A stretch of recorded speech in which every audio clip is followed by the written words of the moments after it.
श्री स्वामी समर्थ सर्वांना. आम्ही अक्कलकोटला दर्शनाला गेल्यामुळे व्हिडिओ लवकर पोस्ट करता आला नाही, त्याबद्दल क्षमा असावी. सर्वांना श्री स्वामी समर्थ मंडळी. निलिमा उंबरकर यूट्यूब चॅनलमध्ये तुम्हा सर्वांचे स्वागत आहे. आषाढी एकादशीच्या सर्वांना खूप खूप शुभेच्छा. सकाळी सकाळी विठुरायाचे खूप छान असे दर्शन झाले. त्यानंतर घरी येऊन देवघरामधल्या देवांची पूजा करून घेतली. सोबत नेण्याकरिता प्रवासामध्ये छान अशी भडंग तयार करून घेतलेली होती. सर्व तुम्ही एका प्लेटमध्ये बघितलंच असणार. छान मी सगळं शेंगदाणे, डाळवं, लसूण, कढीपत्ता, मिरची, घरामधला आपला जो कांदा लसूण मसाला तो, हळद, मीठ सगळं घेतलेलं आहे. सर्वात आधी कुरमुरे छान असे एका मोठ्या पातेल्यामध्ये परतून घेतले. त्यानंतर लगेच एका कढईमध्ये तेल टाकलं. तेलामध्ये शेंगदाणे, डाळवा छान असा लाल होस्तोर परतून घेतला आणि मुरमुऱ्यावरती काढून घेतलेला आहे.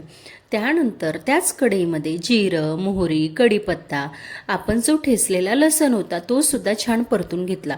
सर्व मसाले त्यामध्ये एकत्र घालून घेतले. त्यानंतर लगेच एका पातेल्यामध्ये चुरमुऱ्यावरती सर्व मसाला काढून घेतलेला आहे. त्यानंतर त्यामध्ये थोडं फरसाण पण घालून घेतलं.